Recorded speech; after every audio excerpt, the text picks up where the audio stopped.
into existence. Boo! I wanted a scene with the candy corn stuffy.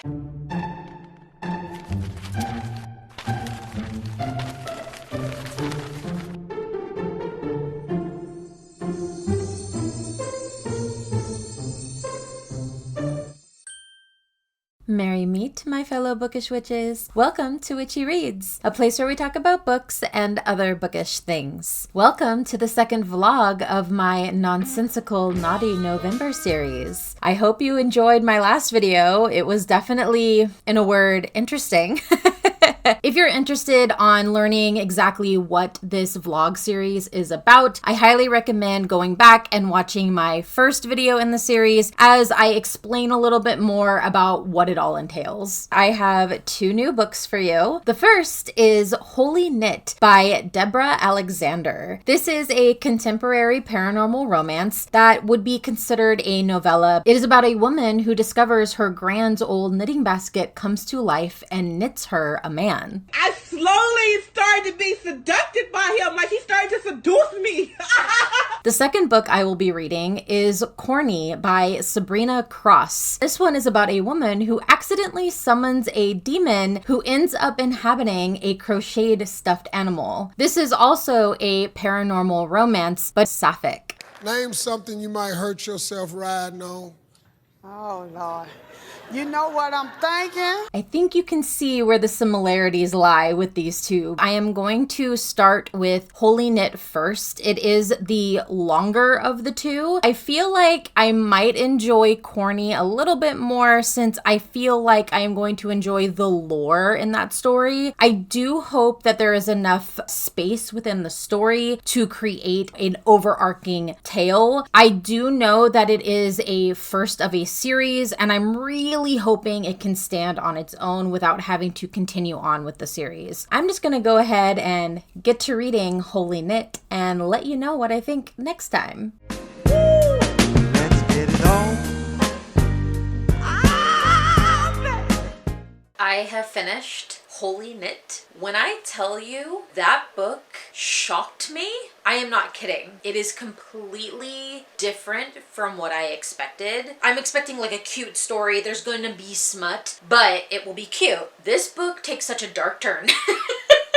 I was not ready. We follow Trinity, and when we are first introduced to her, she has recently come off of the very hard, traumatic event of losing her grandmother, who was her only parental figure in her life. It's very detailed in terms of what she went through over this last year of dealing with this on her own, the toll it took on her mentally, physically. I was very much gearing up for this to be not super in-depth, but an interesting short take on grief and just how certain people deal with that. And I was ready for it initially. I thought it was setting it up to be that, and I thought it was done relatively well. Because of the dedication and time she has taken to help her grandmother, she is fired from her job. The same day she is fired, she comes home to see her long-term boyfriend of 3 years, I am telling you it says 3 years, moving out of their apartment that she cannot afford on her own, even with the job she had. But now she's fired, so she's not going to be able to keep this apartment. Her boyfriend has left her. She's kind of happy that the relationship is ending because of the avalanche of emotion that's coming from everything that's happened to her happening all at once. She immediately spirals into depression. To basically make herself feel better and to reconnect with her grandmother, she pulls out her grandmother's knitting basket. Knitting was something her grandmother did. It was a hobby of hers that she found great joy in. Trinity is hoping to have that rub off on her, to find that joy and maybe that connection with her grandmother. In the process of doing this, she receives a final notice that she has to vacate her apartment. She loses it. This is like all relatable. I can totally understand where she's coming from in this very much rock bottom moment of her life. She just kind of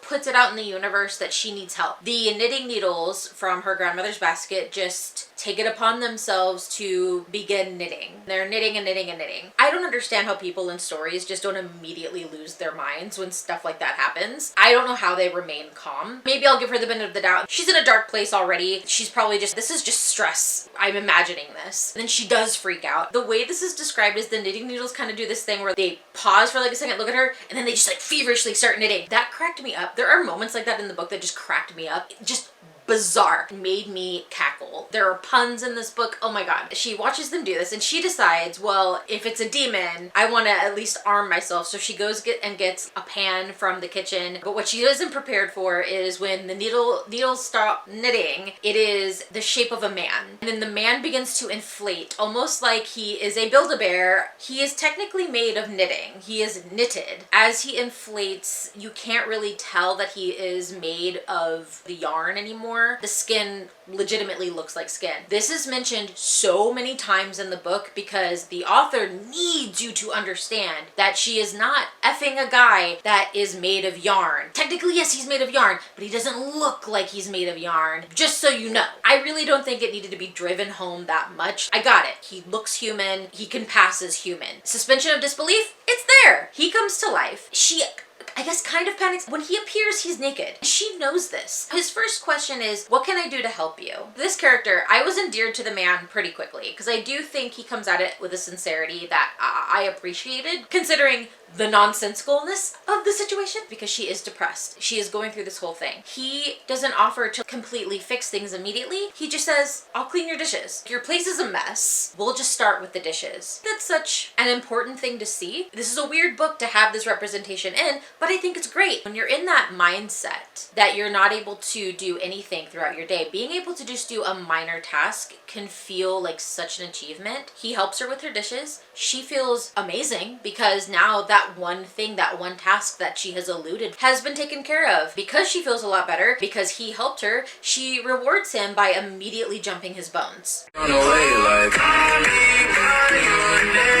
We are off to the races. I wish there had been a little bit more communication before we jumped into bed. This book is the longest I've read thus far in this series. There was enough space to allow more explanation prior to this. We do get explanation later on. I just wish there had been at least a little bit before they started sleeping together. If you just think timeline-wise, this guy appears within an hour of him existing, because we don't know what he is, and the way he is talking, he has never existed in any type of plane of existence up until this point. He just pooped into existence. He's been alive for an hour, and within that hour you are having sex. It's wild. He says that her grandmother Dottie sent him to Trinity to look after her. My mind went to, okay, so it was her grandmother's ghost who picked up the knitting needles and knitted her a man. Thanks, Granny. They're kind of just doing their day-to-day. They're sleeping together. She's having a good old time. She's feeling better. Because of the trauma she has recently gone through, immediately she becomes codependent on this person. Oh, he's my whole world and I feel so much better when he's around. It was kind of hard for me to not clock that immediately. This is a little toxic. Maybe therapy is what you need. Just a thought. Not to say that finding a new romance isn't helpful. A lot of what she was expressing in her feelings just felt like, you need therapy, girl.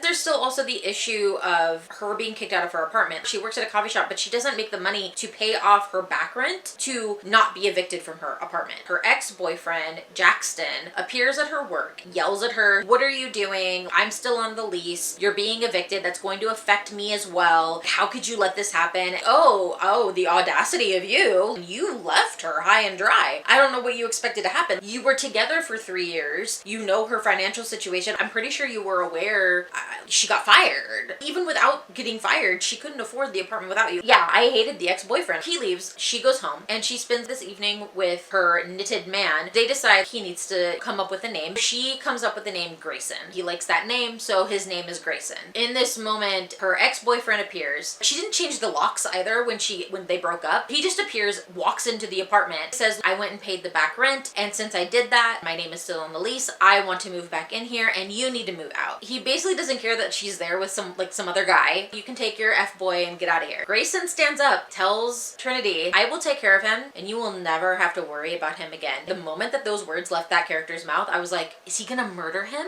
What? Where is this going? Then he goes, oh, I'm not gonna hurt him. Boo. But then he goes, oh no, I'm going to make him watch. What is happening? We learn that Grayson has some magical abilities. He can unravel himself and shoot out yarn, tie up people, which is what he does to her ex-boyfriend, ties him up, strings him from the wall, and makes him watch as he does the devil's tango with Trinity. They are exhibitionists. That is where we are. When I tell you, I was left flabbergasted. I was not prepared. It's an interesting thing. I don't think I've ever read any book that delves into anything outside of just vanilla or maybe BDSM. Those are, I feel like, the common things that happen in these types of books. To delve into this out-of-pocket kink, voyeurism, I feel like would be the path to take versus exhibitionist. Whoa, I was not ready.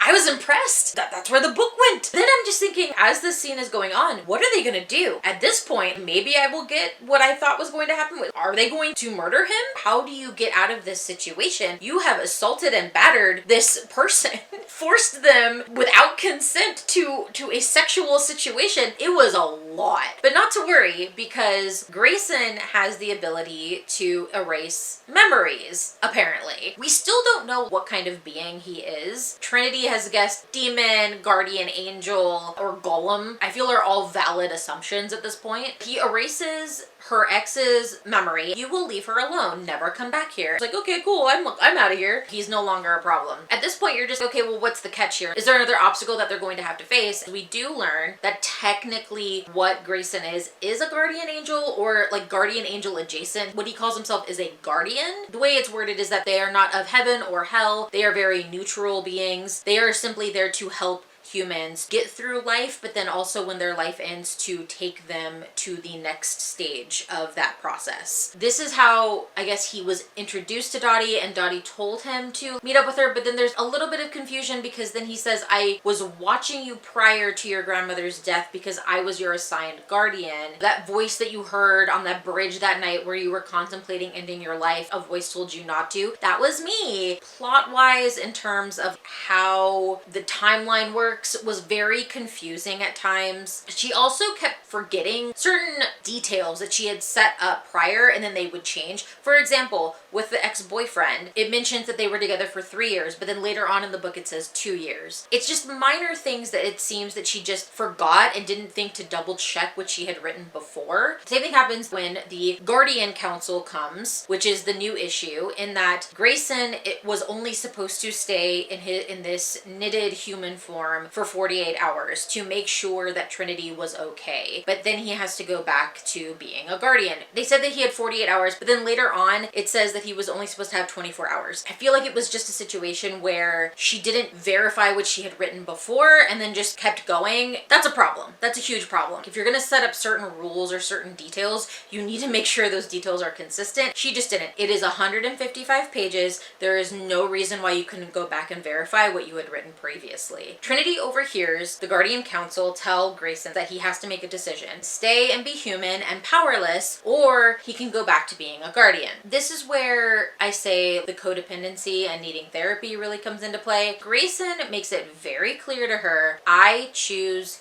you. He says it many times. This is not a thing where he is playing false. He was never trying to hide things from her. Oh, he tried to keep this information from me by omission. He never talked to me. Let me make something very clear. This relationship was not built on communication, okay? She jumped this guy's bones within an hour of him being created. The fact that she is now complaining about the fact that he did not explain the rules to her of his situation is a little hypocritical. Their relationship was not based on communication at all. It's based on other things. He makes it very clear that he wants to stay with her. He wants to be human. To the point where he even says, the Guardian Council knew what my decision was when I decided to become human. They are just trying to convince me otherwise. If that's the case, why didn't Trinity overhear that part of the conversation? The conversation should have been, Grayson, your time is up. You need to come home. No, I've made up my mind. I want to be human. We're going to give you one more day to make your decision, but I really want you to consider like what you're saying here, but I think you need to come back as a guardian. Nope, I really want to be human. Okay, look, we're just gonna give you a day. We're just gonna give you a day. That should have been the conversation she overheard. What she hears instead is, you've had 48 hours, you are pushing it, you need to come home. I just don't think she's ready yet.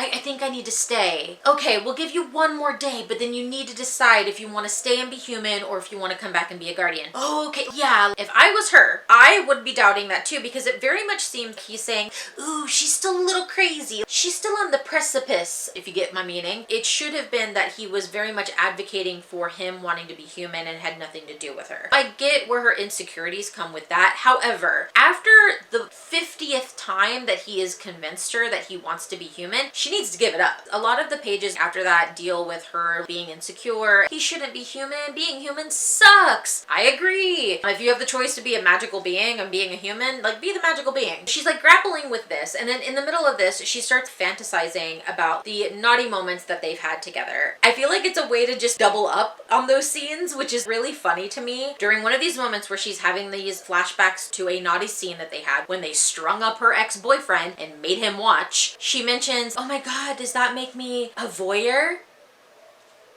I forgave a lot with this book. There are massive misspellings in this book to the point where some of them are hilarious. There is a line where she talks about her grandmother dying in hospice, and instead of dying, the word is dieting. Grammar is awful. This book needed an editor. I can forgive a lot of that. If you are an erotic romance author, you need to know your terminology. You just do. She's not a voyeur. Exhibitionist. That is the term. Voyeur is the person who watches. What they did was exhibitionism, where they wanted someone to watch them. Completely different things. If you're going to write a specific kink, you need to know these things. That really irked me. Clearly advocating for kinks. The Guardian Council comes. He has to make his decision. Of course he says, I'm going to stay. I want to be human. The council doesn't want to lose him because apparently he's a very good guardian. The reason they want to bring him is they're saying, well, we think you have a unique perspective. You were able to connect with your human in ways other guardians haven't. Duh. I don't think you want all your guardians to connect with humans the way he did, but okay. They want him to come on as kind of like a trainer to teach the guardians to better understand their humans. If this is your whole job, to help humans, it blows my mind that they don't know human emotions better. They're saying you can be a guardian part-time, and then, you know, when you're on your off hours, you can come home to Trinity. We won't bother you in that case. If this was always an option, I don't understand why this was an issue. Why he had to choose between being human and being a guardian when you're basically offering him a compromise between the two. They were like, well, yeah, that sounds great. That is exactly what we want. But then they're like, oh, no,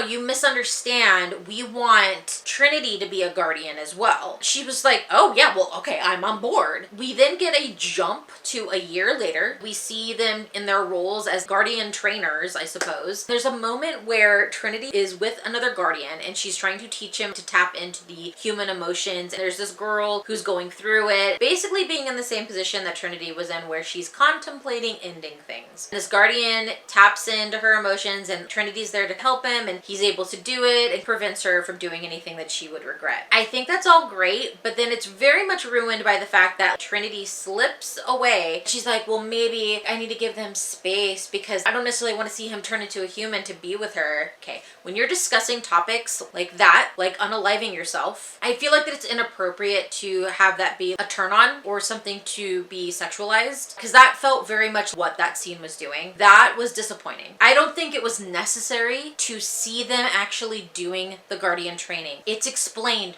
We know what that will entail. I didn't need that scene. If you wanted to do like a year later to see that they were still together, fine. We kind of get that because she works, she comes home, he comes home from his work, and they're sharing a cabin, and then they have a cute little intimate moment together. To have that scene gave me the ick. I didn't like that. These guardians are basically now going to sexualize and go after human women who are at their lowest point. It just felt wrong. Considering like all the wackiness that this book had leading up to that point, that whole situation was very disappointing. That's not the end, because we get an additional chapter from Grayson's point of view of the night that he saves Trinity off of the bridge, the day that he knits himself into being human, which we find out, oh no, Grandma Dottie wasn't the one that did it, he just did it. I don't even know why that needed to be a thing where he said Dottie sent me. I think it was shoehorned in to make Trinity immediately trust him. It kind of feels like he used that situation to convince her to blindly trust him. I don't think Grandma Dottie had anything to do with that.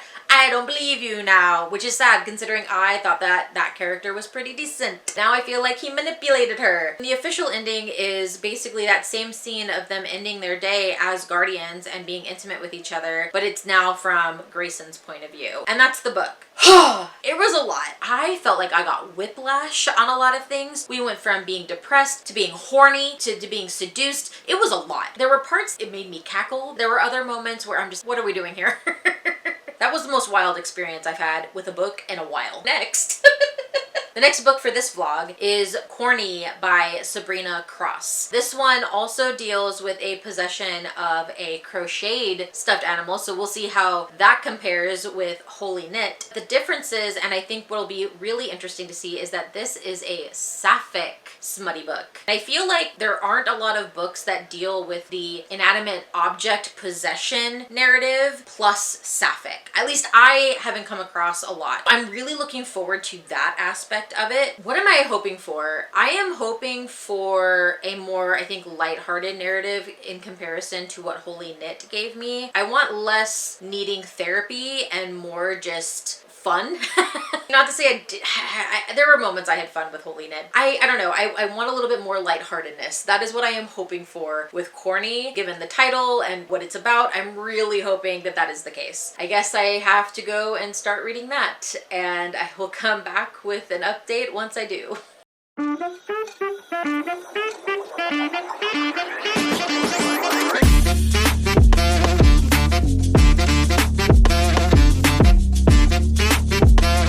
I have officially finished Corny. I am confident in saying that I think of the novellas that I've read thus far, it is the most complete in telling its story, which I found so refreshing. Writing short stories and novellas require a different type of writing skill. I do not feel like every author can pull that off. When an author can, I like to take notice. In my opinion, I think Corny was done relatively well. So in this story, we are following Clover. She and her group of friends are performing a ritual, a spell that brings them their true love. One of the friends who has convinced this group of friends to do this, she has no clue what she is doing. She just knows that it probably will work. She fully believes in this. The other girls really don't. They're just catering to her. We will do this for her. We don't really believe that this is a thing. This is why it's so important. If you are not a witch or you don't understand witchcraft, you need to read the fine print. You need to know what you're doing when it comes to spell work. Twist the bones and bend the back. It's a decapitated alchemist. Basically how they ended up in this situation is that they went to a yard sale one day. One of the friends saw this antique trunk and she wanted the trunk specifically, but when they opened it, it was full of all of these knickknacks. The person selling the trunk said, if you want to buy the trunk, you have to take everything that's in it. Fine, whatever, I want the trunk. The other friend, I believe her name is Violet, is the one who received all of the knickknacks inside the trunk. Different books, journals with spell work, bones, feathers, everything you need to be a witch. If I found this at a yard sale, first off, I'd be wary because you don't want to mess with magical objects. As long as the objects are safe, this would be like a haul. This would be amazing to find. This friend has perused these journals, has found this true love summoning spell, and she wants everyone to do it with her. So they all do it with her. Clover, who we follow, there is one knickknack, I should say, that she received from the trunk, which is a set of knitting needles because she likes to knit. Not only does she like to knit, it is her job. She essentially has an Etsy store where she makes the most of her money is doing risque knitting designs. While they're doing the spell, they actually talk about the fact that her latest project is this little candy corn stuffy that she has changed to be a little bit more endowed in certain areas. It is female. They do the spell. Violet leaves disappointed because nothing really major happens at the time that they finish the ritual. Then Clover goes back to working on the candy corn and she's almost done with it, and she decides to make it with the knitting needles that she received from that trunk. She finishes it and she falls asleep, and when she wakes up, this little candy corn stuffy has come to life. It is described that this candy corn stuffy does not have legs, does not have, or maybe it does have legs, but it doesn't have arms. It is made to be a little sexy, like to look like it's a little sexy candy corn, and it's also maximum like 2 feet tall. The minute that this description happened and then it was possessed, I'm like, this is going to be nonsense, like utter nonsense in terms of any naughty scenes that happen. You know what's coming. Little 2-foot sexily made candy corn stuffy. She makes it clear, I am a demon, I am possessing this thing. You summoned me. All of your friends and you decided to do this true love summoning spell. You didn't read the fine print. If you don't find your true love within a year, the devil gets your soul. So there is a ticking clock on this thing now. The demon is there to help initiate the process, be it that they help them find their true love, or they're there when the time runs out to snatch their soul. I like that it's made clear where initially Clover's not sure if the demon is there to help or to hinder the situation. The demon itself is a specific demon. It's a succubus. It's female. Apparently she's the only one who received a female demon because she is bisexual. I don't know. I don't know if I like that actually. I feel like that shouldn't matter. I get it's supposed to, there's a reason for it for the story. Now thinking on it, it seems silly that would just be the only reason. Why couldn't the other girls have a female demon as well? I don't think it really needed to be mentioned. She could have just received a female demon and just happened to have ended up that way. The personality of this demon is, I think, spot on. One of the things I loved about this story was that the characters were very realistic to the lore that was surrounding them. Even though we don't get really in-depth lore about the demons and where they're from and what the purpose is of all of this, because there's no time for that, it doesn't feel surface level because the personality of the demon fits what a demon would be. She's brass, she's crude, she's not nice because she is a demon. I feel like also she doesn't act like a human, and that is important. If you are a paranormal creature, you shouldn't be acting like a human. You should be acting like that paranormal creature, and I feel like that is presented very well in this character. She is a succubus. Her whole shtick is that she feeds off of lust, so she needs this to work for Clover. That is when Clover realizes that she is there to help. She makes it very clear, hey, I am a demon that feeds on lust, so it is a win-win either way for me. Either you find somebody and I can feed off of the lust from that relationship, or you don't find anybody and then I get your soul. There's really no losing here for me. It behooves me to help you in that regard. I would rather feed off of lust than just take your soul. Imagine the surprise on your face. The other thing about this story and how it works, how it's able to give this really complete story in such a short amount of time, because I believe this is around 55 pages, which is the same length of what Squeak was. There are time jumps, and the way the time jumps are handled, it feels like more time has passed and more stuff has happened and the relationship has grown a little bit more in how it is written. I think that's just a testament to how well written the book is. To be able to do that in 55 pages is phenomenal in my opinion. I believe the time frame of this is a little bit longer than a month. Clover and this demon, who by the way is called Candy. I forget what the actual demon name is. It's Claxus or something like that. I'll have to look it up. She goes by Candy, which is so funny because she's in the stuffy candy corn. They've kind of become friends, reluctant roommate situation because Candy has to be with Clover always, basically. Clover starts going on dates. It's not going great. There's one date that goes reasonably well. She brings a guy back to her apartment. When they walk in, Candy renders him unconscious immediately. Says he's not good for you. He was just going to use you. He's married with kids. He's not your true love. It wasn't gonna work out. Clover is like, well, maybe I wanted to be used. It's been a while. I don't really care. I get I'm supposed to be looking for my true love, but it's fine to have fun every once in a while. Candy agrees and says, you know what? You're right. And I need to feed off of lust because I haven't fed in a long time. So let's get you off, basically.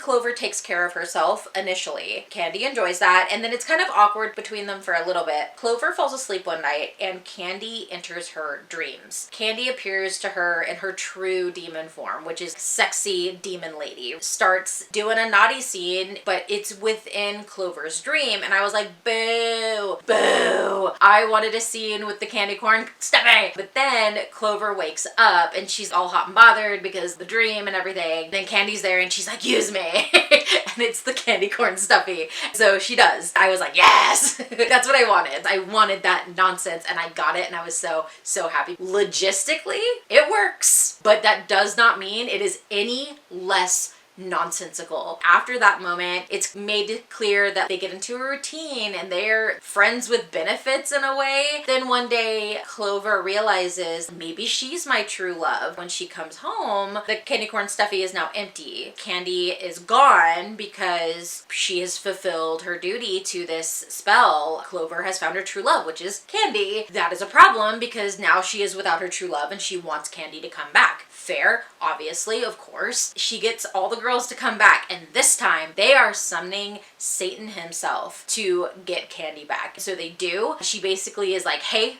that is my true love. The whole part of the bargain was that I was supposed to leave with my true love. You need to give me my true love back. I loved that. I loved that she was clear in her intentions, knew what she wanted, knew that she loved Candy. Yes, it was a weird relationship, but she did not care, and I loved that. I loved it. Satan's like, who are you, puny human? No, and leaves. That's disappointing. Then Candy reappears. This time it's her true demon form. I'm your true love. Weirdly turned super sweet at the end, which was so nice. It's basically the end. They're together and it's great, and I loved it. It was one of the better reading experiences I've had with this series. It was very well written. I loved the characters. I thought all of the characters were great. This one, I will say, in my opinion, had something that none of the other novellas had going for it, is that we had a woman main character that also had friends. It's baffling to me that I did not pick up on that on any of the other books that I read in the series. The books purely focus on the relationship of the woman and the sentient being that she is with, which I get it. You're limited on space. You don't have a lot of time, but hey, this one managed to pull it off. She had a group of friends. Yeah, there may not have been a lot of scenes with them, and they were probably very surface level as far as getting to know the other characters, but they were there is the point. She had an active social life outside of the relationship. She was a fully fledged human being. This novella was just written well. That's all there is to it. I do know that this is the first of a series. I think I mentioned that in the beginning. What's interesting is that the series is an anthology. Each subsequent book follows one of her friends because in the story, they each get a demon to fulfill this true love summoning spell. So each of the books follows their specific trajectory in how that works. Each of them has to have a physical thing for the demon to possess. The only way to do that is to use the knitting needles. Clover is the only one who knits, so she took requests for her friends of like what stuffy they wanted. So like one requested a werewolf, one requested an octopus, and the other requested a teddy bear. I'm assuming 3 other books in this series, that's what goes on in them. I'm tempted, I'm not gonna lie, just because it was written so well, and I know I would probably have a good time reading those other books in the series. I would say the naughty scenes were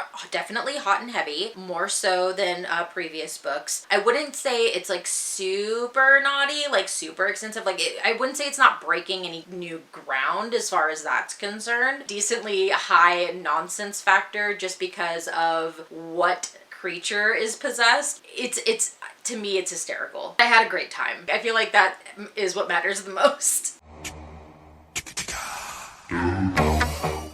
I have to say, I wasn't expecting to have these kinds of feelings or this type of reaction in the second video of this series. I truly thought this was going to be a thing that would happen in my last video, just based on I know what those books are about. But let's focus on the here and now and the 2 books I read for this video. As I did in my last vlog, we are going to be giving a series of ratings for these books. First, we have the Nonsensical, then we have the Naughty, and then I'm going to be giving an overall rating for the book itself. First, we have Holy Knit by Deborah Alexander. This book turned out to be so different than what I went into it expecting. I didn't know much. All I knew was that it was a inanimate object possession erotic romance. It is that, but there are so many other things in it as well. It is is the longest novella of the books I've read thus far. I feel like in contrast to, say, Unhinged, the additional pages actually hindered this story more so than it helped. I think it added a lot of things that weren't necessary while ignoring things that would have helped the story. Another big component that I took issue with was the idea that these guardian beings are inserting themselves in the lives of these human women who are very vulnerable in these very low places in life. Granted, that storyline and that feeling didn't come until later on in the book, until like the very last chapter. However, retroactively, it caused me to look at the book in a different light, not in a good way. It made it hard to enjoy the after effects of the book. There were moments that I found very entertaining. That reveal at the end ruined those moments. There were some things that happened that I was not expecting, be it good or bad. It was definitely a nonsensical experience. In that regard, I am going to give Holy Knit a nonsensical rating of 3. The reason why it's not getting higher, even though I've just said that there were some really interesting moments, is that the descriptions weren't exactly well written. They could have been done better. I personally just don't think the book was written very well. While I can forgive a lot of things, and I did for this book in particular because the misspellings and grammar were just absolutely atrocious. This book needs heavy editing, doesn't feel like it went through a final polish, which is a shame. So while there were moments that I did find nonsensical, the writing aspect, the grammar, that all dampened that experience for me. Having that exhibitionist scene, it is kind of ruined by the added context of they are forcing this other human without his consent to be a part of this sexual situation. While you can see the humor in it, there is also the ick factor that it brings into that.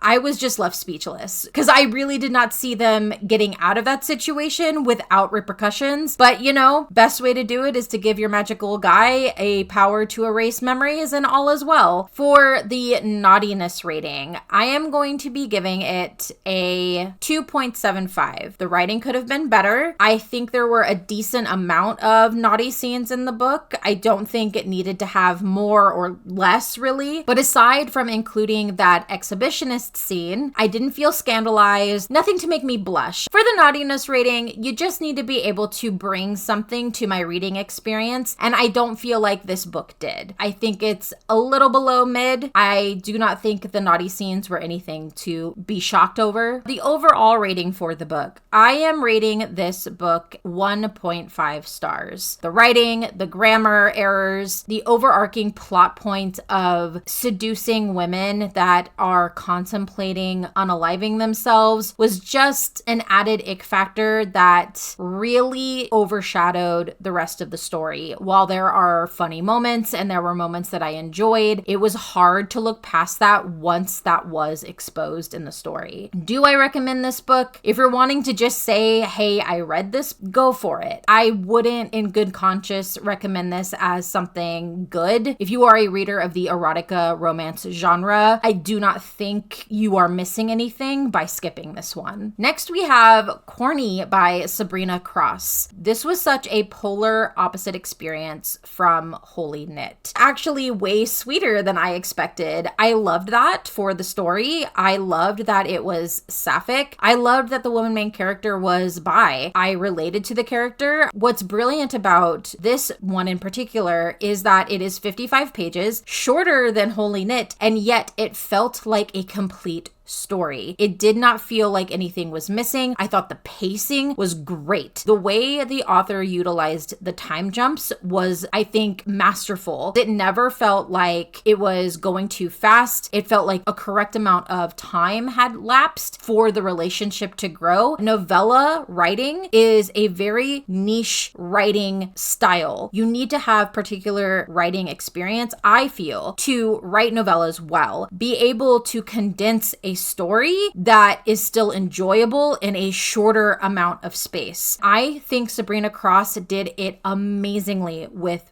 Corny. I had a great time reading this story. We had a woman main character who has relations with a candy corn stuffy that is possessed by a demon. The first interaction that we really get with these characters is in a dream sequence where the demon is actually in her full demon form. I personally felt that was the coward's way out. The character does wake up and then, of course, has relations with the stuffy. I felt it was a little bit of a cop-out to start the situation where it was the demon's true form. If you're gonna have a candy cane stuffy romance, just lean into it. While I do think the whole idea, the premise of it is nonsensical, I have to give Corny a nonsensical rating of a 2. I think Cross could have leaned into the nonsensical way more with this candy corn character. And it's a shame that we didn't. Quite honestly, it's a shame because it was such a funny situation to be in, especially considering that the book takes a very sweet